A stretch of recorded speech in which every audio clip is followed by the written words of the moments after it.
สวัสดีអ្នកគុណនិយមគ្រប់គ្រប់បាទាំងអស់គ្នាសាជាថ្មីម្ដងទៀតមកកាន់ពិភពគុណ TV ព្រមទាំងវីដេអូសម្រាយរឿងពិភពធម្មពលវេទមន្តភាគទី97ដែលជាភាគបន្តរបស់យើងខ្វះតែ3ភាគទៀតនោះទេគឺតនភាគ100ដូចជាប្រយុទ្ធកម្មមេឃារដូវកាលទី5ដែរហើយក៏ប៉ុន្តែនៅឡើយ60ភាគជាងទៀតឯណោះហើយមានក៏គម្រោងបន្តសម្រាយឲ្យឆាប់បញ្ចប់ផងដែរក៏ព្រោះថាអាទិទេពបិសាចរដូវកាលទី2ក៏ចេញនៅខែក្រោយនេះហើយតើតើជាមួយនឹងរឿង Swallow Star ព្រមទាំងរឿងក្របដណ្ដប់ឋានសួគ៌មានក៏នឹងព្យាយាមសម្រាយឲ្យបានមួយថ្ងៃមួយភាគទី97នេះចាប់ផ្ដើមឡើងដោយឈិនហៅដែលកំពុងតែអង្គុយវឹកហាត់ដោយយុទ្ធសាស្ត្រព្រមទាំងនិយាយថានៅទីបំផុតបងមកហើយម្នាក់នឹងក៏ជាសឺហៅបានជួបប្អូនប្រុសដែលកំពុងតែធ្វើការវឹកហាត់នៅលើអាសនៈមួយសឺហៅក៏ដឹងថាអាសនៈមួយនេះគឺត្រូវការធម្មពលខ្លាំងណាស់នៅក្នុងពេលនោះឪពុកម្ដាយរបស់ពួកគេក៏បានមកដល់ផងដែរសឺលៀងបាននិយាយថាគុំតែសឺហៅផ្ញើនៅសម្បត្តិឲ្យគាត់អញ្ចឹងពួកគាត់ក៏មិនដឹងនោះទេថាឈិនហៅមកដល់ទីនេះហេតុអ្វីបានជាចាក់ចេញដោយមិននិយាយពាក្យលាអញ្ចឹងឈិនហៅក្រោកឈរនិយាយទៅកាន់ពុកម៉ែរបស់គេក៏គួរតែដឹងហើយផែនការកម្ពុជានៅពេលនៅទីបំផុតក៏ត្រូវបានចាប់ផ្ដើមអ្នកទាំងពីរឮហើយក៏ពិតជាមានការភ្ញាក់ផ្អើលជាខ្លាំងឈិនហៅក៏បាននិយាយថាអតិថិពូឡៅធ្លាប់បានចូលក៏ដូចជារុករកក្នុងតំបន់អាត់កំបាំងនៃឋានលើព្រមទាំងកិច្ចផុតពីការស្លាប់រស់ថែមទាំងទទួលបាននូវបំណែកនៃឆ្អឹងដែលបានដកចេញពីរាងកាយរយៈពេល10000ឆ្នាំក៏ប៉ុន្តែវានៅតែបន្សល់ទុកនូវឆ្អឹងអតិថិពជាមួយនឹងដង្ហើមនៃជីវិតហើយក៏ពិតជាចៃដន្យដែលលើកនេះឆ្អឹងរបស់សឺហៅដែលត្រូវបានលួចទៅនោះវាបានកើតឡើងម្ដងទៀតហើយអតិថិពពូឡៅមានអារម្មណ៍ដឹងថាខ្សែលោហិតរបស់សឺហៅក៏ប្រហែលជាមានឱកាសធ្វើការដាស់ឡើងនៃឆ្អឹងនោះឡើងវិញសឺហៅក៏បានសួរទៅថាតើខ្ញុំមែនទេឈិនហៅតបថាត្រឹមត្រូវហើយឈាមជ័ររបស់បងក៏ប៉ុន្តែមិនប្រកាសថាគឺជារបស់បងនោះឡើយស្ដាប់លើអញ្ចឹងនាងជឿគឺពិតជាភ្ញាក់ផ្អើលជាខ្លាំងខណៈពេលដែលសឺលៀងនិយាយហើយថានេះគឺជាមូលហេតុដែលពួកគេគាត់ក៏ភ្ញាក់ផ្អើលផងដែរថានេះគឺជាមូលហេតុដែលពួកគេបញ្ចុះបញ្ចូលឲ្យពួកគាត់ទាំងពីរសម្រេចចិត្តផ្ដោតនៅកំណត់កូនម្នាក់ទៀតនោះគឺជាឈិនហៅសឺហៅក៏បានរំលឹកហើយថាកាលពីមុនក៏ព្រោះតែអតិថិពូឡៅចង់ដាស់ឡើងវិញនៃឆ្អឹងទឹកដើម្បីទទួលបាននូវនិមិត្តសញ្ញាឆ្អឹងចុះហេតុអ្វីបានជាមិនព្រមបញ្ចូលទៅក្នុងរាងកាយរបស់គេឈិនហៅក៏បានប្រាប់ថាការស្វែងរកនិមិត្តសញ្ញានៃឆ្អឹងអតិថិពដើម្បីបន្ថែមនៃជីវិតក៏ប៉ុន្តែបើសិនជា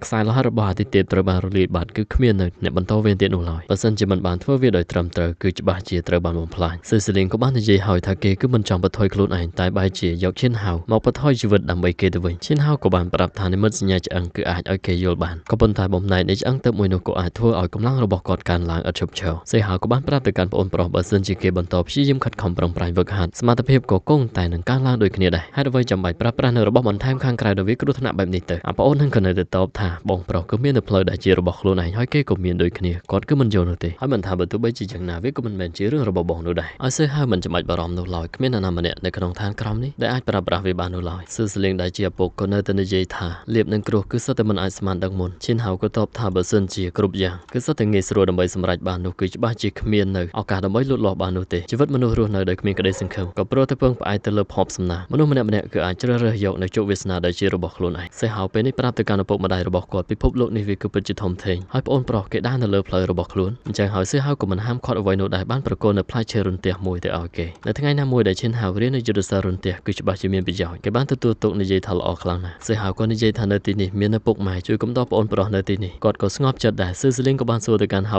ចង់ត្រឡប់ទៅវិញមែនទេសឺហៅតបទៀតហើយយ៉ាងណាក៏ដោយគាត់ក៏ជាអធិរាជនៃនគរសឺគឺមិនអាចទុកចោលជីវិតមនុស្សនៅទីនោះបាននោះឡើយអញ្ចឹងពេលនេះក៏ចាប់ផ្ដើមលាទៅកាន់អ្នកទាំងពីរនៅតាមផ្លូវនោះឈិនហៅក៏បានប្រាប់ថាបងប្រុសខ្ញុំក៏ដឹងអំពីវត្តមាននៃទេវតាដែលបងចង់ជួបហើយដូច្នេះហើយគេបានសួរគ្រប់ទីកន្លែងព្រមទាំងដឹងថាគេគឺតែងតែប្រយុទ្ធបន្តពីឡើងទៅកាន់ឋានលើហើយបើទោះបីជាចង់បញ្ចប់សត្រូវទាំងពីរគឺត្រូវបានស្លាប់គាត់ក៏មានរបួសជាទម្ងន់ចាក់ចេញទៅកាន់តំបន់អាត់កំបាំងភ្លាមនោះក៏ស្រាប់តែមានអ្វីមួយយ៉ាងធ្វើការវិប្រហារសឺហៅគាត់ក៏បានគេចចេញទៅសាច់រឿងពេលនេះក៏កាន់មកដល់សឺហៅមកកាន់អាណាចក្រទៅទេព្រមទាំងរំលឹកថាឋានលើគឺតែងតែចូលមកបង្កបញ្ហានៅឋានក្រោមរហូតហើយដូច្នេះហើយគាត់គឺត្រូវតែរកមធ្យោបាយស្វែងយល់អំពីឋានលើនោះឲ្យបានច្បាស់ចូលមកដល់ទីនេះហើយប្រើប្រាស់នៅធម្មពលដ៏សម្បើមរបស់គាត់វាយនៅទីនេះលេងនៅពេលនោះយើងក៏បានឃើញអ្នកគ្រប់គ្រងនៅទីនេះបានមកដល់ហើយសួរថាអ្នកណាមិនបានជាប្រហិនម្លេះហ៊ានធ្វើឲ្យរំជួយទៅដល់ច្បាប់នៃមេឃដីផងសឺហៅប្រាប់ហើយថាគឺជាគាត់មាននៅសំណួរពី3ព្រមទាំងសួរថាអាណាចក្រគ្មានអតិថិពមួយនេះអាចផ្សារភ្ជាប់ទៅកាន់ឋានលើបានដែរទេពួកនឹងរឹកធំក្រនបាតបទៅវិញថានេះគឺជាសំណួរឯងខ្លួនឯងនោះទេអញ្ចឹងរកចម្លើយដោយខ្លួនឯងទៅចាក់ចេញទៅវិញជាហេតុធ្វើឲ្យសឺហៅមកមកក្តៅកាហាយថាតាចាស់សំអុយនេះស្អីទៅបន្តិចក៏មិនព្រមបង្ហើបដែរភ្លាមនោះក៏លឺនៅសំឡេងខាងក្រោយថាបើសិនជាគេមិនព្រមឆ្លើយអាចសួរអ្នកនៅចិត្តនេះបានសម្លឹងតែឃើញនៅប្រតិចាចាប់នឹងប្រាក់ទៀតហើយលើកនេះទៀតថ្លៃខ្លួនមិនធម្មតា5លានចំហាយគូចគាត់គឺនឹងនាំផ្លូវសឺហៅក៏បាននិយាយថាលោកទាំងពីរទៀតហើយព្រមទាំងរំលឹកទៅដល់អ្វីដែលគាត់លើគឺថាប្រតិចាទាំងពីរអ្នកនឹងតែងតែដើរអួតគ្រប់គ្នាថាសឺហៅគឺជាគុណសិស្សរបស់គាត់ថែមទាំងប្រើប្រាស់ឈ្មោះរបស់សឺហៅលោកបាននៅរបស់របរជាច្រើនទៀតផងហើយរបស់របរទាំងនោះគឺសិតតែផ្ដាំដោយសៅស៊ឺទាំងអស់អញ្ចឹងហើយក៏បានឲ្យប្រតិចាគួរតែបំភ្លេចនៅចំនួននឹងចោលទៅហើយទ្រព្យសម្បត្តិដែលលោកបានពីរបស់របរទាំងនោះក៏គួរតែចែកគាត់ពាក់កណ្ដាលតែមើលទៅកាន់ពួកគាត់ទៅក៏នៅតែរិះថាំដដែលក្នុងពេលនេះសឺហៅក៏បានចាប់ក្បួយកហើយជាហេតុធ្វើឲ្យប្រតិចាប្រាប់ថាគាត់នឹងប្រាប់ព័ត៌មានទៅកាន់សឺហៅដោយឥតគិតថ្លៃទៀតផងតែប្រាក់គាត់ គាត់ក៏ដូចគ្នាគួរតែអរគុណសើហៅហើយដែលអាចឲ្យគាត់រកបានមកដល់បច្ចុប្បន្ននេះពួកគាត់ក៏បានបំបែកនៅកំណត់ត្រាទាំងអស់នៅទីនេះអញ្ចឹងចាំនាំផ្លូវទៅសើហៅសួរបញ្ជាក់ហើយថាតើនិយាយការពិតឬអត់គាត់និយាយពាក្យដូចដើមដែលគាត់ធ្លាប់បាននិយាយកន្លងមកថាត្រឹមត្រូវណាស់ពួកយើងគឺមិនធ្លាប់បានកុហកនោះទេតែចាស់ប្រាប់ថាគ្មាននរណាម្នាក់ដែលហ៊ានកុហកលោកនោះឡើយសើហៅពេលនេះបញ្ចេញនៅធម្មពលរបស់គាត់សាជាថ្មីជាហេតុធ្វើឲ្យថ្មទាំងឡាយផ្ទុះឡើងគ្រប់គ្នាដែលនៅទីនេះក៏បានដឹងថាវាគឺជាកំណត់ត្រាបង្ខំជីវិតកំណត់ត្រាដែលបន្សល់ទុកពីយ៉ាវយាកាលពីរាប់ពាន់ឆ្នាំមុននៅពេលនេះគឺត្រូវបានដោះស្រាយតែមិនត្រឹមតែប៉ុណ្ណឹងនោះទេសើហៅប្រើប្រាស់នៅឆ្អឹងកម្ពូលរបស់គាត់សូម្បីតែលាវតាវដែលគឺជាអ្នករក្សានៅកំណត់ត្រារបស់គាត់អស់រយៈពេល3500ឆ្នាំក៏ត្រូវបានសើហៅបំបែកបានដែរចំហាយធម្មពលរបស់សើហៅគឺពិតជាមិនធម្មតាក្នុងពេលនោះឃើញថាព្រឹទ្ធាចារ្យទាំងពីរធម្មពលនៅលើខ្លួនរបស់គាត់ក៏ស្រាប់តែចាំងជះរួចហើយចាប់ផ្ដើមហោះឡើងទៅលើអាកាសស្រែកមួយវាស់បញ្ចេញនៅធម្មពលដ៏សម្បើមហើយនេះក៏ជាអត្តសញ្ញាណពិតរបស់គាត់ហើយមើលទៅតែចុះមកវិញក៏ស្រាប់តែសួរថាតើខ្ញុំគឺជាអ្នកណាទ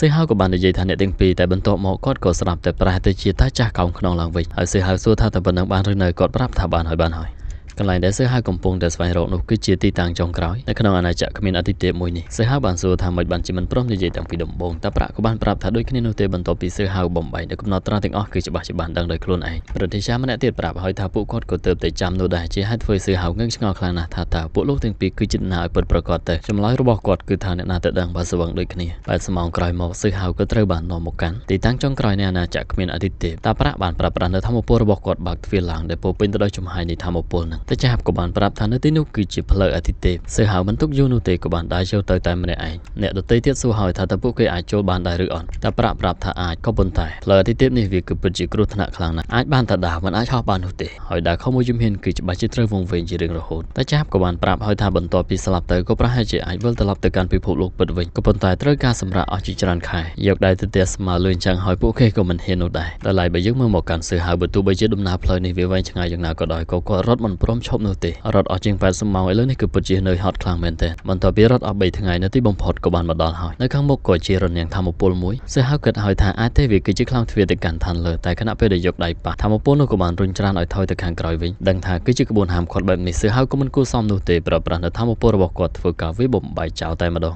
រួចឡើងទៅខាងលើនៅខាងលើនោះក៏មាននៅអាសនៈធំខ្លាំងមែនទែនតែអ្វីដែលសើហៅនឹកស្មានមិនដល់ទៀតនោះថែមទាំងមាននៅនារីស្រស់ស្អាតម្នាក់ពាក់នៅស្បែកមុខរងចាំនាងគឺមានឈ្មោះថាហ្វឹងវូជាមនុស្សនៃសាលាធីនសៀនឃើញភ្លាមសើហៅក៏បានហៅនាងថាគឺជាកូនចៅនាងប្រញាប់ប្រាប់ផ្លែតថាខ្លួនឯងគឺជាទេពអប្សរសើហៅប្រាប់ទៅវិញថាគាត់គឺជាអធិរាជតែផ្លូវនៅខាងមុខឆ្ពោះទៅទីណាទៅហ្វឹងវូក៏សួរហើយថាតើលោកមិនដឹងទេមើលទៅលោកគឺបានឡើងមកពីខាងក្រោមហើយវាគឺអស់រយៈពេល10000ឆ្នាំទៅហើយដែលผมធ្លាប់មាននៅសត្វបិសាចណាអាចឡើងមកទីនេះបាននាងថ្ងៃហ្នឹងគឺពិតជាសំណាងខ្លាំងណាស់គឺនឹងនាំនៅសើហៅត្រឡប់ទៅវិញដើម្បីធ្វើជាយានជំនិះទុកជីលេងសើហៅក៏បានសួរហើយថាតើនាងមិនខ្លាចត្រូវបានយានជំនិះដែលនាងជិះនឹងចាប់យកទៅវិញទេមែននាងក៏នៅតែនិយាយថាអាសនៈស្ពាន់នោះគឺអាចសង្កត់នៅធម្មពលគ្រប់គ្នាដែលចូលមកទីនេះគឺស្ថិតនៅក្នុងអាណាចក្រដូចគ្នាក៏ប៉ុន្តែសើហៅគឺមកពីអាណាចក្រខាងក្រោមដែលមាននៅច្បាប់ទន់ខ្សោយជាងពួកនាងប្រយុទ្ធគ្នានៅក្នុងអាណាចក្រដូចគ្នាអញ្ចឹងសើហៅមិនមែនជាដៃគូប្រកួតរបស់នាងនោះឡើយសើហៅហាក់បីដូចជាអស់សំណោចព្រមទាំងនិយាយទៅវិញថាខ្ញុំគឺត្រូវតែនិយាយប្រាប់នាងថានៅក្នុងអាណាចក្រដូចគ្នានាងក៏មិនមែនជាដៃគូរបស់ខ្ញុំនោះឡើយលឿនចឹងចេះស្អាតក៏ចង់សាក់លបងសម្រុកចូលមកវាយចុះវាយឡើងសើហៅក៏បានវាយដៃរបស់នាងចេញហើយជំនាញរបស់នាងគឺជាការប្រយុទ្ធគៀកសើហៅក៏បាននិយាយហើយថាការប្រយុទ្ធគៀកគាត់គឺមិនដែលខ្លាចអ្នកណានោះទេចាប់បោះនាងឲ្យហោះឡើងទៅខាងលើចុះទៅវិញក៏នៅតែបន្តវាយចង់យកជើងទាត់សើហៅក៏ស្រាប់តែត្រូវបានចាប់ជើងជាប់3ត្រកងបាត់ទៅហើយដោយសារតែបែបនេះក៏ប្រញាប់គេចចេញលូតជន់បន្ថែមទៀតក៏ប៉ុន្តែសើហៅក៏នៅតែអាចរងជាប់ខ្ទាតចេញបន្តិចសរសើរថារាងកាយមនុស្សស្រីម្នាក់នេះគឺពិតជាខ្លាំងណាស់ចំណែកឯហ្វឹងវូនិយាយដូចគ្នាថាសើហៅមានរាងកាយខ្លាំងក្លាបែបនេះគឺច្បាស់ជាសត្វបិសាចដ៏កម្ររកមានហើយបន្ទុកយូរប្រើប្រាស់នៅស្នៀតព្រួញទេពរបស់នាងមើលទៅកាន់ចំហាយព្រួយនេះគឺពិតជាច្រើនខ្លាំងមែនទែនសើហៅនៅតែមិនខ្ជិលខ្លាចឲ្យហក់មកខណៈពេលដែលរងនោះផងដែរប្រើប្រាស់នៅធម្មពលរបស់គាត់ជាលទ្ធផលនាងក៏នៅតែមិនអាចធ្វើអ្វីបានរួចហើយបន្ទុកយូរក៏ស្រាប់តែលោតចូលមកប្រើប្រាស់ជើងដ៏ស្រលូនធាក់សើហៅទៀតហើយតែក៏ត្រូវបានសើហៅចាប់បោះទៅវិញព្រមទាំងនិយាយថាខ្ញុំគឺស្ទើរតែត្រូវបាននាងបោកហើយតាមពិតរាងកាយរបស់នាងគឺមិនខ្លាំងអីសូម្បីតែបន្តិចមូលហេតុនោះក៏ព្រោះតែនាងប្រើប្រាស់នៅស្នៀតពិសេសសួរថាត្រូវដែរទេនាងបានចុះមកវិញនិយាយថាលោកដឹងហើយមែនអត់វាគឺជាស្នៀតពលិទេពអប្សរអមតៈដែលនាងរៀនគ្រប់ច្បាប់ទាំងអស់គឺមិនបានផលព្រមទាំងធ្វើឲ្យរាងកាយរបស់នាងដូចជាអាទិទេពដែលនាំឲ្យថាគឺជាហ្វឹងវូដែលមកពីសាលាធានសៀនហើយនាងក៏នៅតែយល់ថាសើហៅគឺជាសត្វចម្លែកដដែលសរសើរថាគឺពិតជាកម្រណាស់នាងស្ម័គ្រចិត្តនាំសើហៅឡើងទៅកាន់ឋានលើទៀតផងដល់ពេលនោះលោកគឺត្រូវតែខ្លាចទៅជាយានជំនិះរបស់ខ្ញុំសម្ដីធ្លាប់បែបនេះសើហៅតបទៅវិញហើយថានាងនោះទេដែលត្រូវខ្ញុំជិះនោះបន្ទុកយូរប្រើប្រាស់នៅធម្មពលដ៏សម្បើមរបស់គាត់ក្នុងចិត្តរបស់ហ្វឹងវូចាប់ផ្ដើមគិតថានេះគឺជាធម្មពលនៃចំនួនដើមមែនទេឃើញចំហាយធម្មពលរបស់សើហៅទៅដល់ហើយនាងព្យាយាមរងតែក៏នៅតែត្រូវបានខ្ទាតព្រមទាំងដួលទៅចាញ់ក្រុមដៃរបស់សើហៅនេះក៏ប្រញាប់រត់សើហៅប្រាប់ថាកុំតរត់ឲ្យខ្ញុំគឺគ្រាន់តែចង់សួរសំណួរនាងតែប៉ុណ្ណោះខណៈពេលដែលនាងរត់បណ្ដាក៏បានសុំឲ្យរូបចម្លាក់ថ្មនោះជួយដល់នាងផងសើហៅក៏បានសម្លឹងទៅការរូបចម្លាក់នោះដូចគ្នាគិតថារូបចម្លាក់នេះមើលទៅហាក់បីដូចជាថ្មធម្មត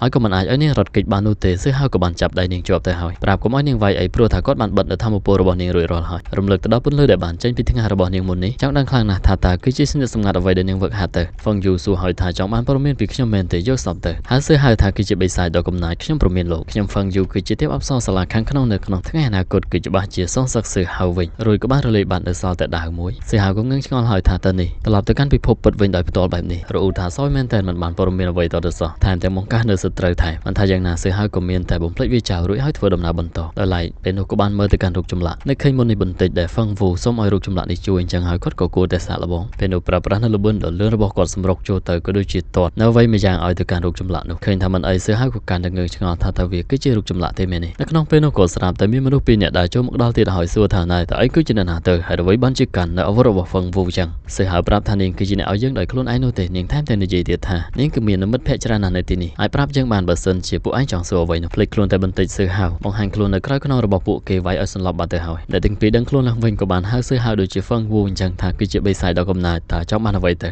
សើហៅតបថាមិនចង់បានអ្វីនោះទេតែឥឡូវដូចជារៀងឃ្លានបន្តិចហើយយើងស៊ីឯងឬក៏អត់វាអាស្រ័យទៅលើចម្លើយរបស់ឯងហើយសើហៅក៏បានសួរថានៅខាងក្រោយទ្វារមាសនេះតើវាគឺជាកន្លែងអ្វីទៅអ្នកទាំងពីរប្រញាប់ឆ្លើយផ្លែថាគឺជាអាណាចក្រវិញ្ញាណជាពិភពលោកដែលត្រូវបានកសាងឡើងដោយវិញ្ញាណអតិទេពបុរាណនៅក្នុងឋានលើក៏មានតែការយល់ដឹងវិញ្ញាណនោះទេដែលអាចចូលមូលហេតុនេះបានជាគេហៅថាអាណាចក្រវិញ្ញាណលេងចឹងសើហៅក៏បានសួរបន្តថាតើរូបចម្លាក់នៅនឹងខ្លោងទ្វារនោះគឺជាអ្វីទៅពួកគេបានប្រាប់ថាគឺជាអ្នកយាមគ្រាន់តែថាវារៀងចំណាស់ទៅហើយគេបានស្លាប់ទៅបន្សល់ទុកនៅត្រឹមតែភ្លើងអាទិទេពបន្តឆាបឆេះសើហៅក៏បានសួរបន្តថានៅពេលដែលគេបានឃើញនៅដាវនេះក៏ដឹងថាវាគឺជារបស់ហ្វឹងវូតើនាងល្បីល្បាញណាស់មែនទេពួកគេប្រាប់ថាហ្វឹងវូគឺប្រៀបបានដូចជាចំនួនដំបូងនៅក្នុងទឹកដីនៃធានសៀនអញ្ចឹងមនុស្សជាច្រើនគឺបានហៅនាងថារាជិនីព្រមទាំងដឹងទៀតថាគ្មានគូប្រៀបអញ្ចឹងហើយគ្រប់គ្នាគឺសុទ្ធតែដឹងពីអាវុធរបស់នាងនៅក្នុងពេលនោះសើហៅបានលើនៅសំឡេងមួយដែលនិយាយថាគេបានលើថាមានបិសាចដ៏កំណាចនៃឋានក្រោមចាំមើលថាយើងហួយជីនទប់ទល់ដោយរបៀបណារួចហើយចាប់យកត្រឡប់ទៅវិញទូមានបិសាចដ៏កំណាចមួយនេះម្ដងភ្លាមនោះផងដែរដូចជាអ្វីដែលអ្នកក្លាហានទាំងអស់គ្នាបានឃើញថានៅជុំវិញទីនេះស្រាប់តែមាននៅការរំជួយអ្វីមួយយ៉ាងមានធំដែលគឺជាហួយជីនតងស្វាវិញ្ញាណអាគីក្រហមក៏បានមកដល់សើហៅក៏បាននិយាយឲ្យថាគ្រាន់តែមើលទៅកាន់សម្រស់ដ៏អាក្រក់របស់ឯងតែឯងមិនខ្មាស់មាត់ទេមែនទេដែលហៅយើងថាគឺជាបិសាចដ៏កំណាចហ្នឹងហើយសាច់រឿងក៏ត្រូវបានស្លេះទៅត្រឹមនេះឯងជាចុងក្រោយអរគុណទៅកាន់អ្នកគុណនិយមគ្រប់គ្រប់បាក់ដែលតែងតែគាំទ្រ